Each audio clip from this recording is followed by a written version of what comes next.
ప్రార్థన చేసుకొని వాక్యాన్ని మనం 10 నిమిషాలు ధ్యానిస్తున్నాం.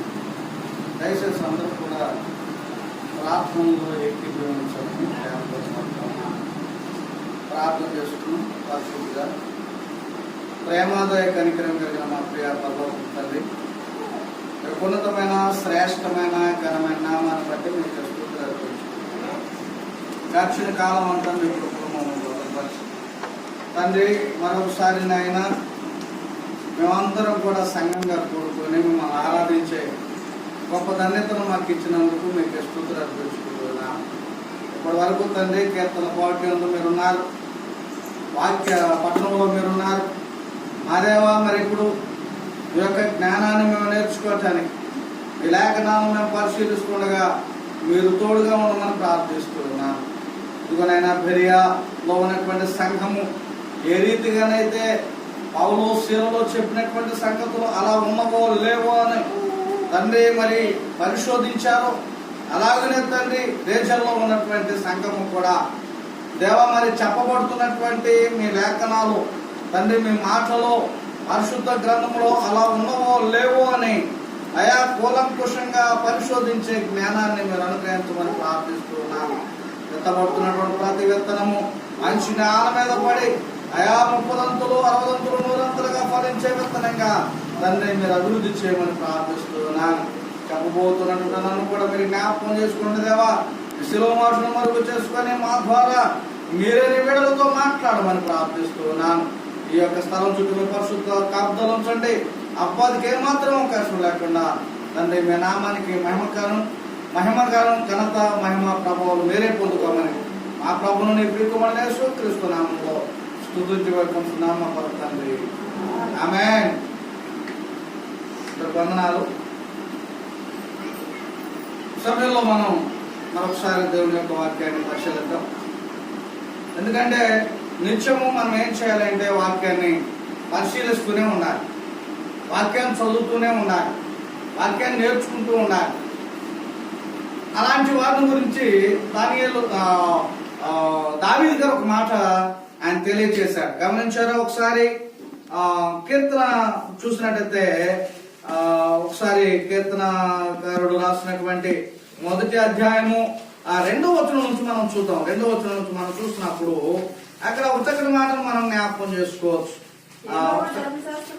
యెహోవా ధర్మశాస్త్రమును ఆనందించుచు దేవారాత్రము దానిని ధ్యానించువాడు ధన్యుడు. అతడు నీటి కాలువలో ఎవరైనా నాటబడినదై ఆకువాడక తన కాలమందు ఫలమిచ్చు చెట్టు వలె ఉండును. కాబట్టి ప్రియులరా, క్రైస్తవులుగా మనం దేవుని పిల్లలుగా ఎప్పుడు ఏం చేస్తూ ఉండాలంటే వాక్యాన్ని మనం ఎప్పుడు కూడా నేర్చుకుంటూ ఉండాలి. గ్రంథాన్ని బైబిల్ మనం ఎప్పుడు కూడా చదువుతూ ఉండాలి. అలా చదవటం ద్వారా దేవుడు ఏం చేస్తాడంటే మనకి జ్ఞానాన్ని ఇస్తాడు. అంటే ఎలాంటి జ్ఞానం ఇస్తాడు? అసలు మనం మనుషులుగా ఈ భూమి మీద ఎందుకు ఏర్పడ్డాము, దేవుడు మనం ఎందుకు ఏర్పాటు చేశాడు, మరి ఎలా ఏర్పాటు చేశాడు, ఎందుకోసం ఏర్పాటు చేశాడు, మరి మనం ఏం చేస్తా ఉన్నాం అనే విషయాల గురించి మనం నేర్చుకోవాలంటే, మనకి సరైనటువంటి అవగాహన కలగాలంటే మనం ఖచ్చితంగా లేఖనాలను ఎల్లప్పుడు కూడా మనం ఏం చేస్తూ ఉండాలి? చదువుతూ ఉండాలి. చాలా మంది ఏం చేస్తూ ఉంటారంటే అలా చదవకుండా ఉండటం బట్టి అజ్ఞానులుగా ఉండిపోతూ ఉంటారు. అజ్ఞానులు ఏం చేస్తారు? జ్ఞానం లేనటువంటి వారిని దేవుడు ఏం చెప్పాడో తెలుసా? మూర్ఖులు అన్నాడు. సామెతల గ్రంథంలో 2వ అధ్యాయాన్ని మనం చూసినట్లయితే అక్కడ ఒకసారి జ్ఞానం లేనటువంటి వారిని మరి ఏమని అంటున్నాడు జ్ఞానం సులోమును మాట్లాడుతూ. ఒకసారి 7వ వచనం నుంచి మనం చూసినట్లయితే 7వ వచనం బి భాగాన్ని మనం ఒకసారి చదివినట్లయితే అక్కడ మూర్ఖులు జ్ఞానమును ఉపదేశమును తిరస్కరించుదురు అన్నాడు. మూర్ఖులు ఏం చేస్తారంటే జ్ఞానాన్ని ఉపదేశాన్ని తిరస్కరిస్తారు. అంటే దేవుని యొక్క మాటలు సరిగా వినరు, దేవుని యొక్క మాటలు సరిగా చదవరు, అంటే దేవుని జ్ఞానాన్ని వారు ఏం చేస్తారంటే నేర్చుకోరు. కాబట్టి ప్రియులరా, మనం జ్ఞానాన్ని నేర్చుకునే వారిగా ఉండాలా, జ్ఞానాన్ని నేర్చుకోకుండా మూర్ఖుల వలె ఉండాలో మనం ఆలోచన చేయవలసినటువంటి అవసరత మన మీద ఎంతైనా ఉంది. కనుక ప్రియులరా, రాను రాను రాను రాను క్రైస్తవులు అభివృద్ధి చెందవలసినటువంటిది పోయి అభివృద్ధి చెందకుండా ఏమైపోతూ ఉన్నారంటే వెనక్కి వెళ్ళిపోతూ ఉన్నారు. అంటే విశ్వాసం పెరగకుండా అవిశ్వాసులుగా వాళ్ళు ఏం చేస్తారంటే మళ్ళా వెనక్కి తిరిగిపోతా ఉన్నారు. గమనించారా? చాలా మంది అలాగే ఉన్నారు. విశ్వాసులు ఎదగట్లేదు. కారణం ఏంటంటే దేవుని భయం లేక, దేవుని జ్ఞానం లేక. గమనించారా? దేవుని జ్ఞానం మనం నేర్చుకోవాలనుకున్నట్లయితే, జ్ఞానం మనకు ఉండాలనుకున్నట్లయితే మనం ఏం చేయాలంటే ఖచ్చితంగా పరిశుద్ధ లేఖనాలను నిత్యము వాటిని చదవాలి. వాటిని ఏం చేయాలో తెలుసా? వినాలి. అప్పుడు మాత్రమే దేవుని జ్ఞానాన్ని మనం నేర్చుకునే వారిగా మనం ఉంటాం. ప్రకటన గ్రంథం 1వ అధ్యాయము 3వ వచనాన్ని మనం చూస్తున్నట్లయితే అక్కడ కూడా మనకి యోహాను గారు చెప్పిన మాటని జ్ఞాపకం చేస్తూ ఉన్నారు. ఒకసారి మనం చదివినట్లయితే 1వ అధ్యాయం 3వ వచనంలో, సమయము సమీపించినది కనుక ఈ ప్రవచన వాక్యములో చదువువాడును వాటిని విని ఇందులో వ్రాయబడిన సంగతులను గైకొని వారును ధన్యులు అన్నాడు. చూసారా? అంటే ఎవరు ధన్యులు అంటే ఇదిగో ఈ ప్రవచన వాక్యములో చదువువాడును. ఊరికినే పుట్టాయా ప్రవచనాలు? ఊరికినే పుట్టాయండి ప్రవచనాలు ఎలా వచ్చాయి అంటే దేవుని యొక్క ఆలోచన ప్రకారంగా మనుషుల యొక్క ఇచ్చిన బట్టి లేఖనాలు ఏర్పడలేదు. మనుషుల యొక్క కోరికను బట్టి లేఖనాలు ఏర్పడలేదు. కానీ దేని బట్టి వచ్చాయో తెలుసా? దేవుని యొక్క ఉద్దేశాన్ని బట్టి. ప్రియులారా, మనం ఒకసారి ఆలోచన చేసినప్పుడు మరి ఒకసారి మనం చూసినట్లయితే తిమోతి రాసిన 2వ పత్రిక, అది అపోస్తలుడైన పౌలు తిమోతికి రాసిన 2వ పత్రికలో అక్కడ లేఖనాల గురించి మాట్లాడారు. 2వ పత్రిక 3వ అధ్యాయము 16వ వచనాన్ని మనం చూసినట్లయితే, దైవజనుడు సన్నద్ధుడై ప్రతి సత్కార్యమునకు పూర్ణముగా సిద్ధపడి ఉండునట్లు దైవావేశము వలన కలిగిన ప్రతి లేఖనము ఉపదేశించుటకును, ఖండించుటకును, తప్పుదిద్దుటకును, నీతి యందు శిక్ష వేయుటకును ప్రయోజనకరమై ఉన్నది అంటున్నారు. ఎంత చక్కటి మాట చూసారా? అంటే ఇక్కడ మనం చూసినప్పుడు పౌలు గారు అంటున్నాడు ఏమనంటే, దైవజనుడు సన్నద్ధుడై, దైవజనుడట సంఘములో హెచ్చరించాలంటే, విశ్వాసులను హెచ్చరించాలంటే అంటే ఇక్కడ ఆయన సన్నద్ధుడై ఉండాలి, జ్ఞానం కలిగి ఉండాలి. గమనించారా? దైవజనుడు సన్నద్ధుడై ప్రతి సత్కార్యములకు పూర్ణంగా సిద్ధపడినట్లు దైవావేశము వలన కలిగిన, దేని వల్ల కలిగిందంట వాక్యము? దైవావేశం. దేవుని యొక్క ఆలోచనది, మనుషుల యొక్క ఆలోచన కాదు, మనుషుల యొక్క ఉద్దేశం కాదు, మనుషుల యొక్క ఇష్టం కాదు. దేవుని వల్ల కలిగినటువంటి ఈ లేఖనము ఏం చేస్తుందో తెలుసా? మనుషులు ఏం చేస్తా ఉందంట? గద్దించాలట. గమనిస్తా ఉన్నారా? గద్దించడానికి, అలాగే ఖండించడానికి, అలాగే ఉపదేశించడానికి, అలాగే తప్పు దిద్దడానికి, ఇది నీతి యందు శిక్ష కూడట. నీతి యందు శిక్ష వేయుటకును ప్రయోజనకరమై ఉన్నది. ఏంటది ఉండేది? లేఖనం.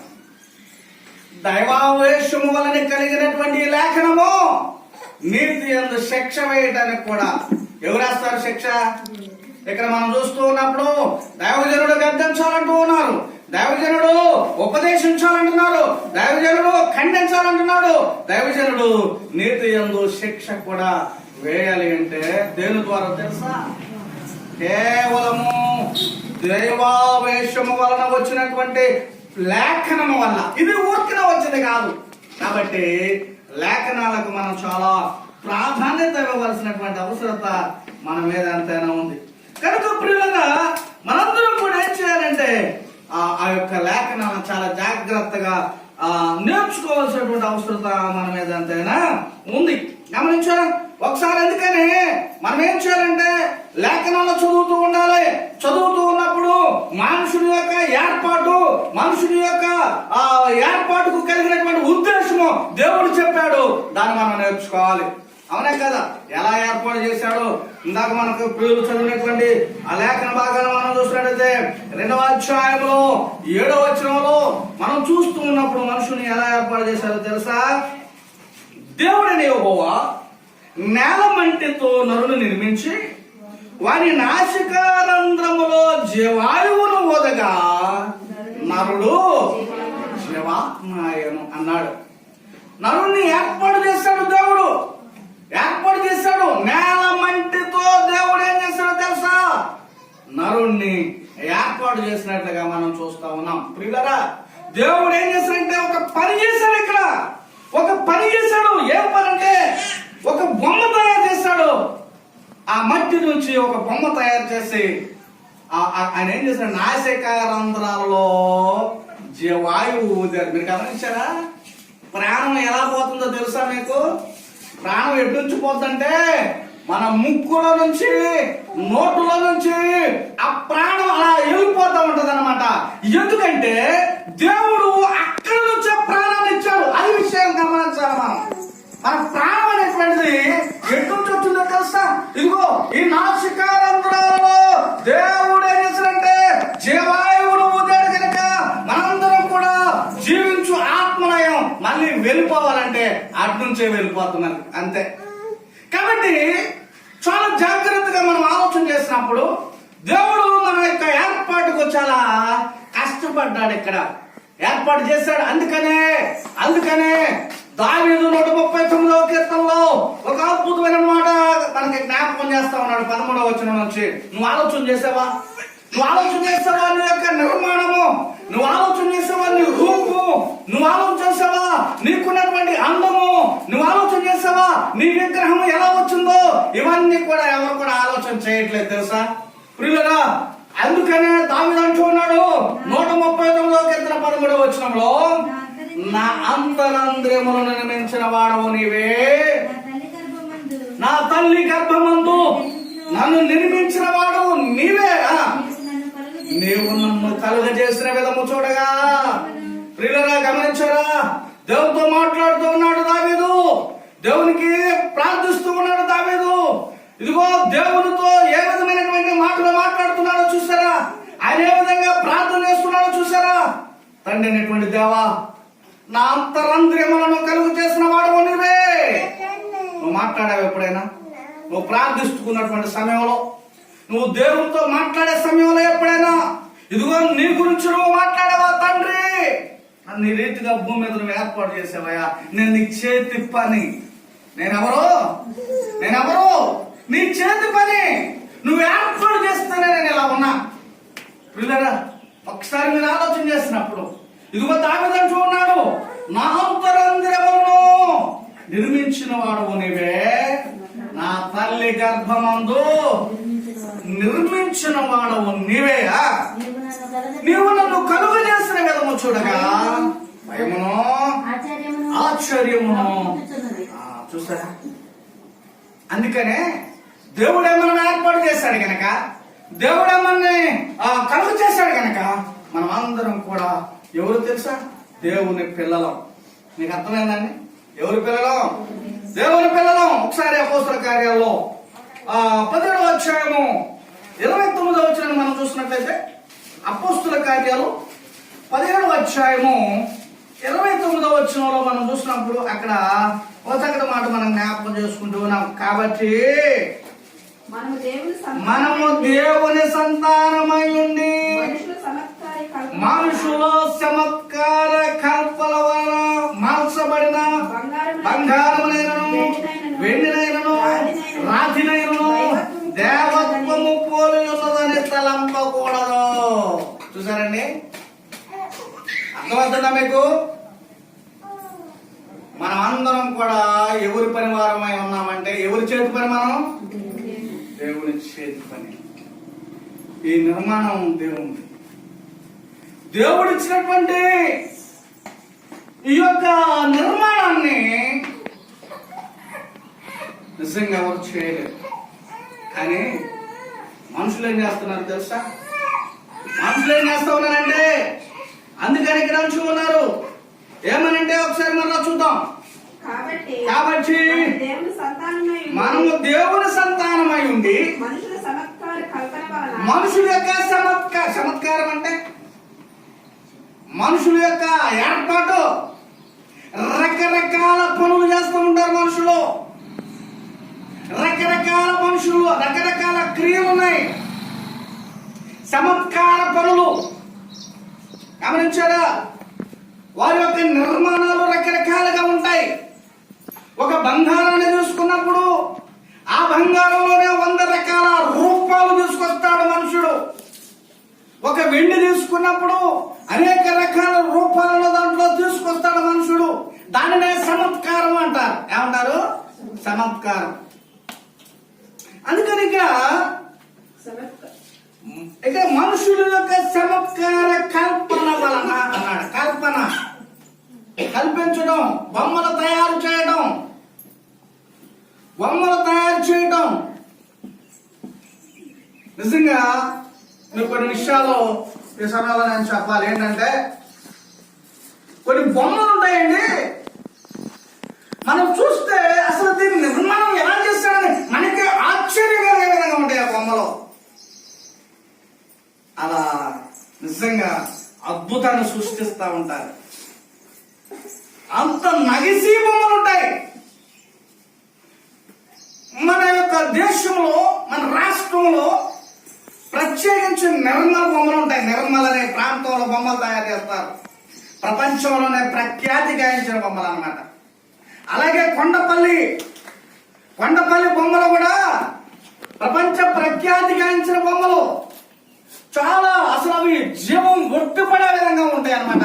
అది మనుషుల యొక్క చమత్కార పనులు. అయితే ప్రియులరా, ఇక్కడ వాస్తవంగా మనం ఎవరు అంటే దేవుని సంతానం. నువ్వు ఎలా దేవుని సంతానం అయ్యావు? దేవుడు నిన్ను ఏర్పాటు చేశాడు కనుక. దేవుడు నిన్ను ఏర్పాటు చేసి నీ తల్లి గర్భంలో దేవుడే వేసాడు కనుక నువ్వు ఈ భూమి మీదకి వచ్చావు. నీ మీద దేవునికి ఒక సంకల్పం ఉంది. అందును బట్టి నువ్వు ఏర్పాటు అయ్యావు.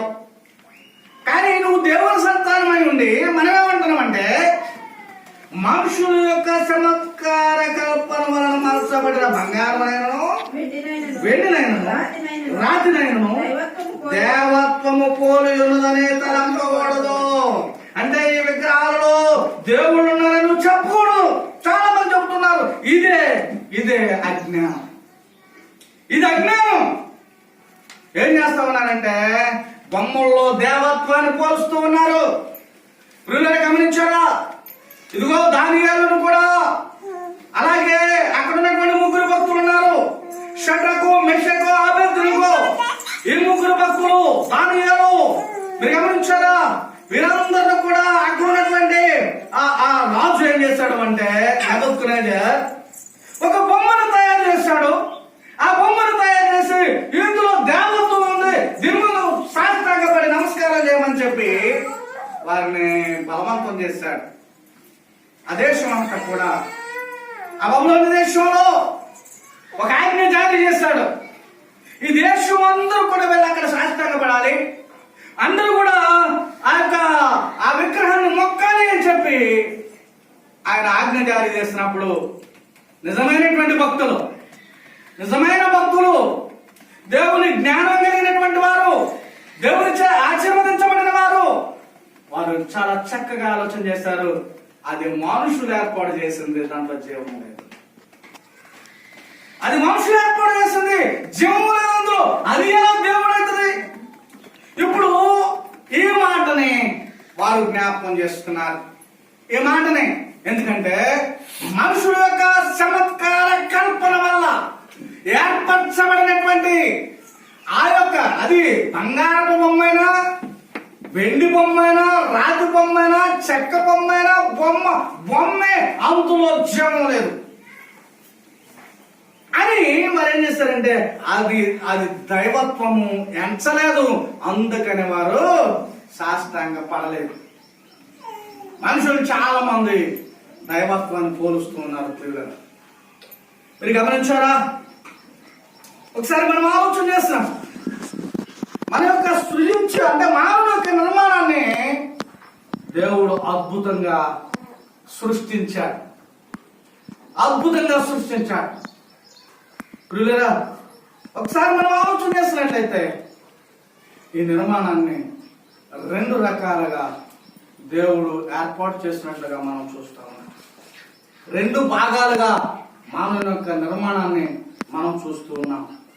ఒకసారి మనం చూసినట్లయితే మొదటిగా దేవుడు ఏం చేశాడంటే ఒక బొమ్మ తయారు చేశాడు.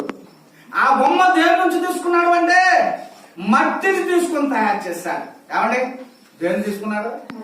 మట్టిని తీసుకున్నాడు. నేల మట్టిని తీసుకుని బొమ్మను తయారు చేశాడు. ఆ బొమ్మలో ఏం చేశారండి? జీవాయువు. ఆ బొమ్మలో జీవాయువుగా జీవాత్మ, జీవించే ఆత్మ. అవునా కాదు? అంటే ఇక్కడ ఒక ఆలోచన వస్తా ఉంది. రెండు విధాలుగా ఇక్కడ మనుషుడు మనకు కనపడతా ఉన్నాడు. ఒకటేమో దేహము, రెండోదేమో ఆత్మ. ఈ దేహం అనేటువంటిది నేలమంటితో ఏర్పాటు చేయబడింది, కానీ లోపల ఉన్నటువంటి ఆత్మ మాత్రం దేవుడిచ్చింది. ఏమండి, మీకు అర్థమవుతా ఉందా? ఆత్మ ఎవరిచ్చారు? దేవుడిచ్చాడు. కానీ ఈ మట్టి అనేటువంటిది, ఈ నేల నుంచి మట్టిని తీసుకొని బొమ్మను తయారు చేశాడు. ఇది దేహము. ఇక్కడ రెండు గమనిస్తా ఉన్నాం. ఒక బొమ్మను తయారు చేసి అక్కడ పెట్టాడు, మరొక దాన్ని తీసుకొచ్చి అందులో ప్రవేశింపజేశాడు. ఇక్కడ రెండు కలిసి ఒకటైంది. అవునా కదా? మీకు అర్థమైందా? ఒకటి రెండు భాగాలు కలిసినాయి. ఇక్కడ ఒకటేమో మట్టి, రెండోదేమో జీవం. అర్థమైందమ్మా? రెండు కలిసినాయి. ఇక్కడ రెండు కనబట్టి అక్కడ జీవాత్మగా మనం చెప్పబడుతా ఉన్నాం. మీకు అర్థమైందా ప్రియులరా? ఒకసారి మనం ఆలోచన చేసినప్పుడు ప్రసంగి గారు అంటాడు. అందుకని మాటను మనం ఒకసారి ఆలోచన చేసినట్లయితే ప్రసంగి గ్రంథంలో 12వ అధ్యాయము ఒకసారి మనం ఆలోచన చేసినట్లయితే 7వ వచనంలో 12వ అధ్యాయము 7వ వచనంలో ఒక చక్కటి మాటను మనం జ్ఞాపకం చేసుకుందాం. ఏమనంటే మన్నైనది వెనుకటి వలనే మళ్ళా భూమికి చేరును. నేల నుంచి మట్టిని తీసాడు కనుక మళ్ళీ ఆ నేలలోకి ఆ మట్టి పోద్ది. అంతే కదండి? అలాగే ఆత్మ తను దయచేసిన దేవుని యొద్దకు మళ్ళా పోవును. ఆత్మ ఏం చేస్తుందంటే దేవుడిచ్చాడు కనుక మళ్ళా ఆ యొక్క ఆత్మ ఎక్కడికి వెళ్తా ఉంది అంటే దేవుని దగ్గరికి వెళ్తాం. కనుక ప్రియులరా, ఇక్కడ రెండు భాగాలు మనం గమనిస్తా ఉన్నాం, ఆలోచన చేస్తా ఉన్నాం. ఒకటి దేహము, రెండవది ఆత్మ. దేహమేమో మట్టి నుండి తయారైంది, ఆత్మేమో దేవుడిచ్చేది. ఇది ఎప్పుడు అర్థమవుతుంది మనకి అంటే దేవుని యొక్క వాక్యాన్ని సరిగా చదివినప్పుడే. నిత్యము వాక్యాన్ని మనం చదువుతూ ఉన్నప్పుడు మనకి ఈ విషయాలన్నీ కూడా అర్థమవుతా ఉంటాయి. ప్రియులారా, గమనించారా? అందుకనే మనలో పౌలు గారు అంటాడు ఏంటంటే రెండు భాగాలంటే ఒకటేమో బాహ్య పురుషుడట, రెండవదేమో ఎవరు? ఆంతర్య పురుషుడు. ఎంత గొప్ప మాట తెలుసా? ఇద్దరు ఉంటారు మనుషులో. ఒకటేమో బాహ్య పురుషుడట, రెండవదేమో ఆంతర్య పురుషుడు. ఒకసారి చూద్దామా? కొరింథీయులకు రాసిన రెండవ పత్రిక 4వ అధ్యాయము 16వ వచనం చూసినప్పుడు అక్కడ పౌలు గారు మాట్లాడుతున్నటువంటి మాటలు మనకు కనపడతా ఉంటాయి. 4వ అధ్యాయము కావున మేము అధైర్యపడము, మా బాహ్య పురుషుడు కృషించినను అన్నాడు. ఇక్కడ చాలు, ఎంత అద్భుతమైన మాట, చాలా జాగ్రత్తగా వినాలి.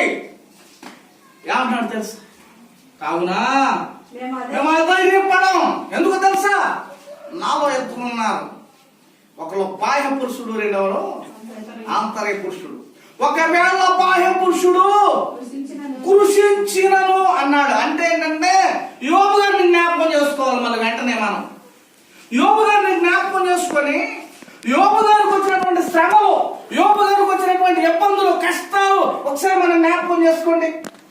ఆయన యొక్క శరీరము ఏ విధంగా కుళ్ళిపోయిందో తెలుసా? మేము ఎలా అయిపోయిందో అది బాహ్య. ఆయన ఏమన్నారు తెలుసా? తన భార్య తన దగ్గరకు వచ్చి భయంకరమైనటువంటి తన భర్త పరిస్థితులు చూసి తను దుఃఖపడి తన భర్తతో మాట్లాడుతూ ఉంది. ఏమయ్యా, ఎప్పుడు దేవుడు దేవుడు దేవుడు దేవుడు దేవుడు అంటా ఉంటావు కదా, నిజంగా నీ దేవుడు ఉన్నట్లయితే నీ స్థితిలో ఉంచుతాడా? ఈ దేవుడు ఉన్నట్లయితే చాలా మంది అపవాదితో ప్రేరేపించబడి మాట్లాడే మాటలు ఇవి. ఎప్పుడు మీ ఇంట్లో ప్రార్థన చేస్తారు కదండి, మీకేంత కష్టాలు వస్తున్నాయి, వాడు ఎప్పుడైనా ప్రార్థన చేశారా? వాళ్ళు చూసి ఆయన సంతోషకున్నారా? వెంటనే అంటే ఏంటంటే మన అపవాదికి అప్పచెప్పడం కోసం అపవాది చేత మనం ప్రేరేపించబడతా ఉన్నాం. ఇదిగో యోబుని ఏ విధంగా అపవాది ప్రేరేపించాడో అలాంటి సమయంలో యోబు ఏ విధమైన ఖచ్చితత్వంతో విశ్వాసంతో ఆయన ఉన్నాడో అలా మనం ఉండలేకపోతా ఉన్నాం. పిల్లలు గమనించారా? చాలా మంది అంటా ఉంటారు ఏంటంటే మీ ఇంట్లో ఎప్పుడు కూడా ఏదో ఒక బాధ, ఏదో ఒక కష్టం, ఏదో ఒక నష్టం, ఎప్పుడు నిజంగా బాధపడుతూ ఉంటారు. మీ ఇంట్లో సంతోషమే లేదు, మీరు దేవుణ్ణి నమ్ముకున్నారు కదా, ఎందుకు ఇలాంటి పరిస్థితి? ఎందుకు ఇలాంటి పరిస్థితి అంటూ ఉంటారు. అప్పుడు వెంటనే మనకు అనిపిస్తే నిజమే నువ్వు చెప్పింది నిజమే, నేను కూడా ఇలాంటి ఆలోచన నిజంగా నేను చాలా ప్రార్థన చేస్తా, నా భార్య ప్రార్థన చేస్తా, మా కుటుంబం అంతా ప్రార్థనలో మేము ఉంటాం, కానీ నిజమే మాకే ఇబ్బందులు వస్తా ఉన్నాయి, ఆ కష్టాలన్నీ కూడా మాకే. అవునా? ఒక్కసారి మనం ఆలోచన చేసినప్పుడు ఇదిగో ఇలాంటి ప్రేరేపణ అపవాది చేత ప్రేరేపించబడినప్పుడు ఇదిగో నువ్వు తప్పిపోతావు విశ్వాసం నుంచి. యోబుని ఏ విధంగా తన భార్యే ఆయన విశ్వాసాన్ని ఏం చేస్తా ఉంది? పోగొట్టడం కోసం, దేవుని యందు తనకున్న భక్తిని పోగొట్టడం కోసం అంటూ ఉంది, నీ దేవుణ్ణి ఒకసారి దూషించి మరణం కా. ఇలాంటి బ్రతుకు బ్రతకపోతే, ఇలాంటి బ్రతుకు ఒక్కసారి నీ దేవుని దూషించి మరణం కామని చెప్పినప్పుడు ఆయన అంటాడు, యోబు అన్నాడు, ఏమన్నా తెలుసా, మూర్ఖురాల్లా మాట్లాడుతున్నాం, దేవుడి నుంచి మనం మేలే పొందేది కీడు అనుభవించడానికి మనం తగ్గనా? ఏమండి అర్థమైందా మనకి? కొందరికి ఏంటంటే ఏదైనా అనారోగ్యం వస్తే బాధపడతారు, ప్రార్థన చేస్తారు, తగ్గకపోతే దేవుని దూషిస్తారు. చాలా తప్పది. ఇంకా విశ్వాసంతో ముందుకెళ్ళాలి, విశ్వాసంతో ప్రార్థించాలి. ఇదిగో ఆయన అన్నాడు, నా తల్లి గర్భం నుండి నేను వచ్చేటప్పుడు ఏమీ తీసుకురాలేదు, అలాగే వెళ్ళేటప్పుడు కూడా నేనేమి దేవుని నామానికి మహిమ కలుగును గాక. సోదరుడా, ఒకసారి మనం ఆలోచన చేసినప్పుడు మనం కూడా అలా ఉన్నావా?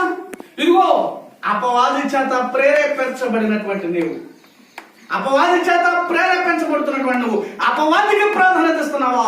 దేవునికి ప్రాధాన్యత ఇస్తున్నావా? అందుకని ఆయన అంటున్నాడు, నా బాహ్య పురుషుడు కృషించినను అన్నాడు. ఒకవేళ ఈ శరీరానికి పొక్కులు రావచ్చు, కురుపులు రావచ్చు, కుష్టి వ్యాధి రావచ్చు, ఏదైనా రావచ్చు. ఇది మంటి నుండి తీసింది నా బాహ్య పురుషుడు. ఏమైనా ఈ శరీరానికి ఏదైనా రావచ్చు, అది కృషించినను ఆంతర్య పురుషుడు దినదినము నూతన పరచబడుచున్నాడు. ఆమేన్. ఎంత అద్భుతమైన మాట తెలుసా? దినదినము నూతన పరచబడుచున్నాడు. ఆంతర్య పురుషుడు దినదినము నూతన పరచబడుచున్నాడు. ఆమేన్. ఎంత అద్భుతమైన మాట తెలుసా? దినదినము నూతన పరచబడుచున్నాడు. ఆమేన్. ఎంత అద్భుతమైన మాట తెలుసా? ఒకవేళ నా శరీరం ఈ విధంగా కూలిపోయిన నా విశ్వాసం నూతనంగా పుడుతూ ఉంది దేవుని యందు, ఇంకా భక్తి పెరుగుతా ఉంది. ఉన్నామాలా? భక్తి పెరగాల దేవుని యందు. మన శరీరం కుళ్ళు పట్టవచ్చు, మన శరీరం నిజంగా ఆ కృషించిపోవచ్చు, కానీ నీలో విశ్వాసం ఎలా ఉంది? నీ విశ్వాసం పెరుగుతా ఉందా? నీ విశ్వాసం పెరుగుతా ఉందా? ప్రియ సోదరి సోదరుడు, ఒకసారి మనం ఆలోచన చేయవలసిన అవసరం ఉంది. నీలో విశ్వాసం పెరుగుతా ఉందా అంటూ ఉన్నారు ఇక్కడ. నా ఆంతర్య పురుషుడు దినదినము. అందుకని మత్తయి సువార్తలో వచ్చే మాటలు మనం జ్ఞాపకం చేసుకోవద్దు. మత్తయి గారు అంటాడు, ఎవరి గురించి భయపడాలి అక్కడ మాట్లాడుతూ ఉన్నాడు. ఒక్కసారి మత్తయి సువార్త 10వ అధ్యాయము 28వ వచనానికి మనం వెళ్ళినట్టయితే, ఆ 10వ అధ్యాయము 28వ వచనంలో, మరియు ఆత్మను సంపనేలక దేహమును చంపు వారికి భయపడకుడి అన్నాడు. నీకు అర్థమైందా ఈ మాట? మరలా చెబుతున్నాను. మరియు ఆత్మను చంపనేలక దేహమునే చంపు వారికి భయపడద్దంటున్నాడు. అంటే ఏంటో తెలుసా? కత్తితో పొడిచారనుకోండి, కత్తితో మనం పొడిచినా చచ్చిపోయినా బాధపడద్దు, భయపడద్దు. కారణం ఏంటంటే నువ్వు క్రీస్తులోనే చనిపోతా ఉన్నావు. నీకు అర్థమైందండి? నీ ఆత్మ చనిపోవాలా, నీ శరీరం చనిపోతే భయపడద్దు. అలా భయపడకూడదట. మరి ఎవరికి భయపడాలి? ఆత్మను దేహమును కూడా ఏంటమ్మా? నరకములో నశింపచేయవానికి మిక్కిలి భయపడుడి అన్నాడు. అంటే ఎవరికి భయపడాలంటే నీ ఆత్మను చంపుతారు చూసారా? ఆత్మను చంపడం అంటే శరీరం జోలికి పోకుండా ఆత్మ జోలికి వస్తా ఉంటారు. ఏం కాదు, పోతే రా నాతో పాటు మందు తాగుదాం, నాతో పాటు సినిమాకి వెళ్దాం, రా షికారికి వెళ్దాం అని పిలుస్తూ ఉంటారు చూసారా? నీలో నిజంగా ఆత్మీయంగా ఎదుగుతారా?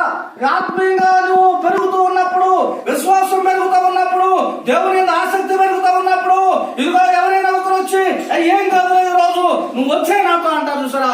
వారు ఆత్మను చంపేవారు, ఆత్మను చంపేవారు. బాహ్య పురుషుడికి ఏం కాదు, కానీ ఆంతరిక పురుషుడు చంపుతా ఉన్నారు. ఆత్మను చంపితే మన పరిస్థితి ఎక్కడో తెలుసా? నరకం. వాళ్ళకి భయపడాలి. చాలా మంది ఏం చేస్తున్నారంటే వారికి కాకుండా బాహ్య పురుషులను చంపే వారికి భయపడుతున్నారు. దేహాన్ని చంపే వారికి భయపడుతూ దేహంతో పాటుగా ఆత్మను కూడా చంపుతారు చూసారా? చాలా మంది ఉన్నారు ఇలాంటి వారు, చాలా మంది ఉన్నారు. ఆత్మీయంగా చంపేసేవారు ఉన్నారు. ప్రియులారా, వారికి భయపడాలి, వారికి భయపడాలి, వారికి మాత్రమే భయపడాలి. కనుక మత్తయ్య గారు అంటా ఉన్నాడు ఏమనంటే, మీరు దేహము చంపు వారికి భయపడకుడి, కానీ ఆత్మను దేహమును కూడా నరకములో నరకంలో పట్టమంటే ఏంటి దాని అర్థం? ఆత్మను చంపేశాడంతే, ఆత్మను చంపేశాడు. నిజంగా ఈ ఆత్మ, నీ శరీరం చాలా మంది అంటూ ఉంటారు, ఏమండి వాడు చూడండి మొన్నేమో బక్కగా ఉన్నాడు, ఈరోజు చూడండి ఎట్టున్నాడు, ఏం తింటున్నావురా నువ్వు అని అడుగుతారు చాలా మంది. అడగరా? అంటే ఈ శరీరంలో మార్పు ఎప్పుడు వస్తూ ఉందో, ఈ శరీరంలో బలం ఎప్పుడైతే కనపడతా ఉందో, అప్పుడు మనం ఏంటనే వారిని అడుగుతాం, నువ్వేం తింటున్నావురా అని అడుగుతాం. నువ్వేం తింటున్నావో చెప్పాయా మాకు కూడా అని అంటారు.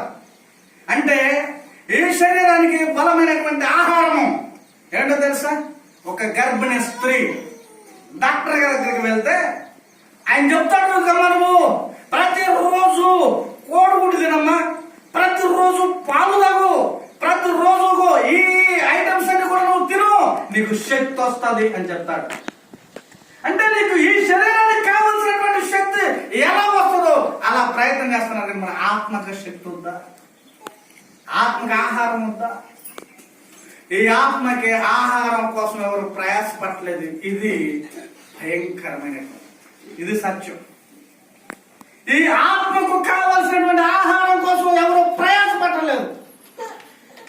శరీరానికి సంబంధించిన ఆహారం ఎక్కడున్నా వెళ్తున్నారు, కానీ ఆత్మకు సంబంధించిన ఆహారం కొరకు ఎవరు కూడా ప్రయాసపట్టలేదు. దయచేసి ఆలోచించాడు. మానవుని దేవుడు 2 రూపాల్లో ఇక్కడ మనం చూస్తాం, 2 భాగాలుగా. అది ఒకటి దేహము, రెండవది ఆత్మ.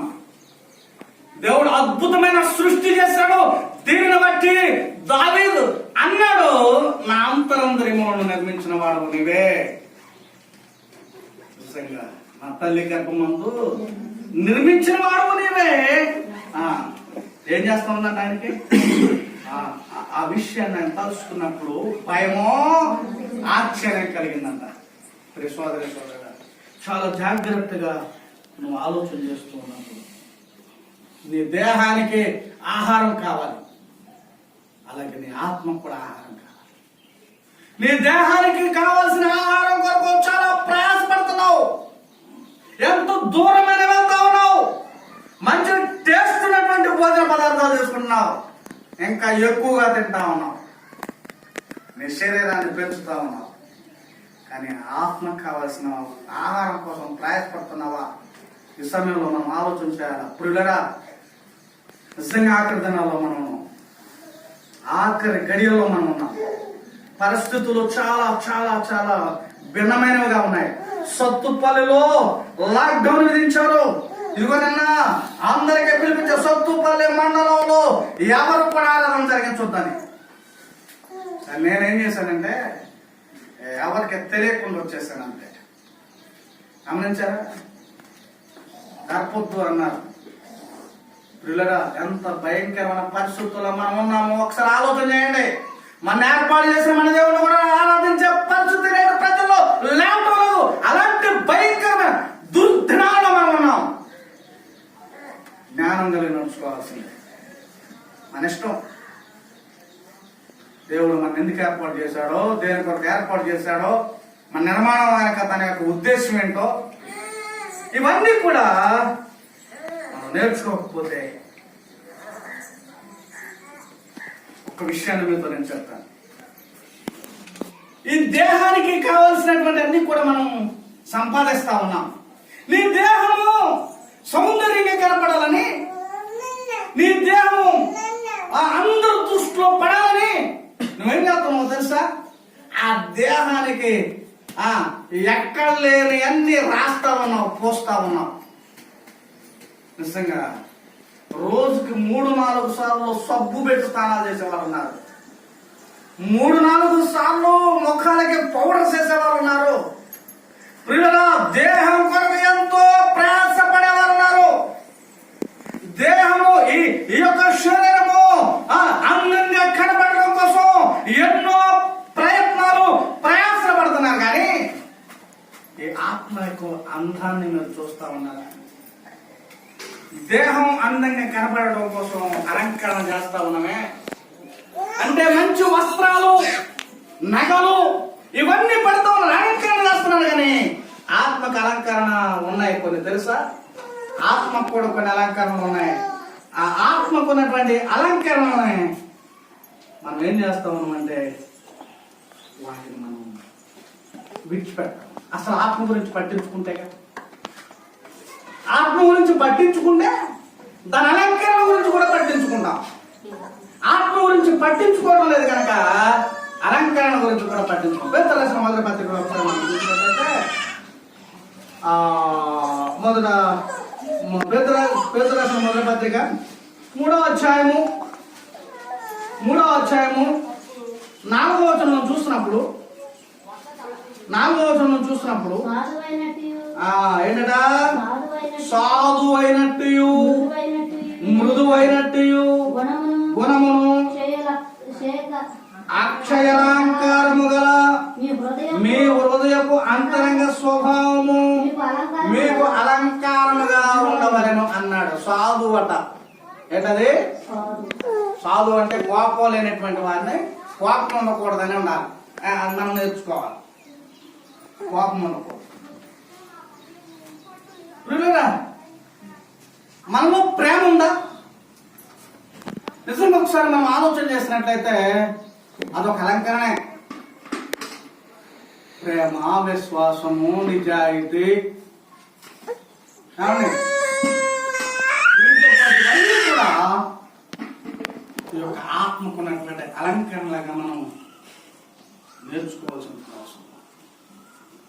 కనుక ప్రియులరా, శరీరానికి మనం ఎంత ప్రాధాన్యత ఇస్తామని, నువ్వు శరీరానికి ప్రాధాన్యత ఇవ్వకపోయినా పర్వాలేదు, దేహానికి ప్రాధాన్యత ఇవ్వకపోయినా పర్వాలేదు, కానీ ఆత్మకు ఖచ్చితంగా ప్రాధాన్యత ఇవ్వాలి. ఎందుకంటే నిన్ను పరలోకానికి నడిపించేది ఆత్మ కనుక. నిన్ను పరలోకానికి నడిపించేది, నిన్ను సంతోష పెట్టేది, దేవుని యందు ఆనందించేది, అలా ఉండాలంటే ఖచ్చితంగా ఆత్మ మన యొక్క ఆంతర్య పురుషుడు. కనుక ఈ విషయాల గురించి మనం ఖచ్చితంగా జాగ్రత్త తీసుకోవాలి. ఎందుకంటే ఆఖరి దినాల్లో ఉన్నాం కదా. నిజంగా ఎంత భయంకరమైన పరిస్థితుల్లో తెలుసా, యూట్యూబ్ లో చూస్తూ ఉన్నప్పుడు కొన్ని విషయాల్లో ఈ మధ్య కాలంలో ఎన్ని మరణాలు జరుగుతూ ఉన్నాయంటే నాకు ఒక్కసారిగా భయం వేస్తా ఉందండి. నిజంగా చెప్పాలి, చాలా భయం వేస్తా. అంటే మీరు భయపడుతున్నారో లేదో నాకు తెలియదు, కానీ నాకు మాత్రం భయం వేస్తా ఉంది. నిజంగా హాస్పిటల్లో నిన్న నేను చూస్తాను, ఒక ఆవిడ కింద పడి కొట్టుకుంటూ చనిపోయింది. అంటే అలా వెళ్తా ఉన్నారు, ఇలా చనిపోయి. మొన్న సత్తుపల్లిలో రాజబాబాయ్ గారు వీధిలో కరోనా వచ్చిందని తెలిస్తే హాస్పిటల్ నుంచి డాక్టర్స్ వెళ్ళారు. ఇప్పుడే వస్తాను, బాత్రూమ్కి వెళ్ళిన ఆయన మళ్ళీ బయటకు వచ్చే పద్ధతి లేదు, అక్కడే చనిపోయారు. ఎంత భయంకరంగా ఇలాంటి స్థితులను చూస్తా ఉన్నావా? నిజంగా ఆలోచన చేస్తా ఉన్నావా? ఎలాంటి పరిస్థితి ఉందో తెలుసా? జాగ్రత్త ఉందా నీకు? జాగ్రత్త ఉందా? కేవలం బాహ్య పురుషులే కాదు, కానీ ఆంతర్య పురుషులు ప్రాధాన్యత ఇవ్వండి. దేహానికి కాదు, ఆత్మకు ప్రాధాన్యత ఇవ్వండి. ఆహారము దేహానికే కాదు, ఆత్మ కూడా పెట్టండి. ఖచ్చితంగా దేవుడు మన కొరకు సిద్ధపాటు చేసినటువంటి స్థలానికి మనందరం కూడా వెళ్తాం. మరణం ఏ రోజు రావచ్చు, వస్తుంది. ఏ రూపంలోనే రావచ్చు, అది కరోనా రూపంలో రావచ్చు, ఇంకొక రూపంలో రావచ్చు. ఏ రూపంలో వచ్చి సిద్ధపాటు కలిగి ఉన్నామా లేదా అనేటువంటిది మనకి ఇక్కడ చాలా ప్రాధాన్యత. అలా సిద్ధపాటు కలిగినటువంటి వాటిగా ఉండాలి. మమ్మల్ని అందరం ప్రేమతో పాడుకోవాలి. కారణం ఏంటంటే దయచేసి ఎలర్ట్ కావాలి. దేవుని యందు ఎక్కువ విశ్వాసాన్ని మనం పెంచుకోవాలి. దేవుని యందు భక్తి పెంచుకోవాలి. ఏదో తాత్కాలికంగా నామమాత్రంగా ఉన్నట్లయితే ఖచ్చితంగా మనం చాలా పొరపాటు చేసిన వాళ్ళంటే దయచేసి గమనించాలని మనందరం ప్రేమతో కోరుతూ ఓపికతో మీ అందరికి కూడా క్రీస్తు నామములో వందనాలు తెలియజేస్తున్నాం. అందరికి వందనాలు.